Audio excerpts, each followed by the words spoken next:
السلام علیکم ورحمۃ اللہ۔ عازمین کے قافلوں کی مکہ مکرمہ آمد، کورونا قواعد کے ساتھ اللہ کے مہمانوں کا استقبال۔ پیر کو وقوف عرفات مکہ مکرمہ۔ سعودی عرب میں ہفتے کے روز مسلسل دوسرے سال کورونا سے متعلق سخت احتیاطی تدابیر کی پاسداری کے ساتھ حج بیت اللہ کا آغاز ہو گیا۔ تلبیہ کی گونج میں عازمین حج نے مناسک حج کی ادائیگی شروع کر دی ہے۔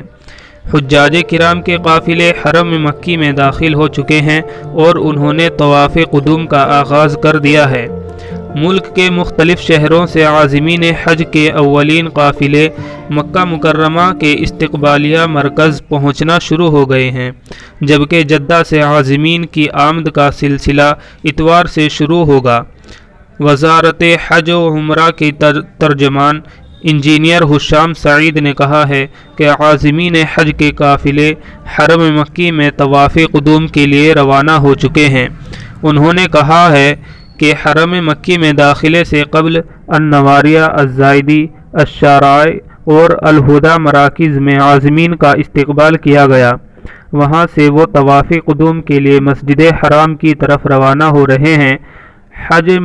حرم مکی میں آمد سے قبل 6000 عازمین پر مشتمل گروپس تشکیل دیے گئے ہیں، جو ہر 3 گھنٹے بعد طواف قدوم کے لیے مسجد حرام روانہ کیے جا رہے ہیں۔ واضح رہے کہ وزارت حج و عمرہ کے منصوبے کے مطابق طواف قدوم کا پہلا مرحلہ ہفتے کو صبح 6 بجے شروع ہو چکا ہے، جو 8 ذی الحجہ کو رات کو 9 بجے تک جاری رہے گا۔ منصوبے کے مطابق وہ عازمین جو الزائدی کے مقام پر جمع ہوں گے وہ شبیکہ اسکوائر میں اکٹھے ہوں گے۔ طواف قدوم کی تکمیل کے بعد عازمین حج مسجد حرام سے نکلیں گے اور بسوں کے ذریعے باب علی اسٹیشن سے ہوتے ہوئے جمرات پل تک جائیں گے۔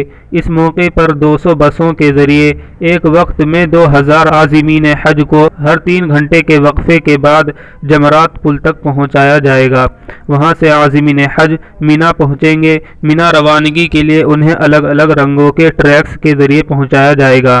کورونا وائرس کی وجہ سے محدود عازمین کو حج کی ادائیگی کی اجازت دی گئی ہے۔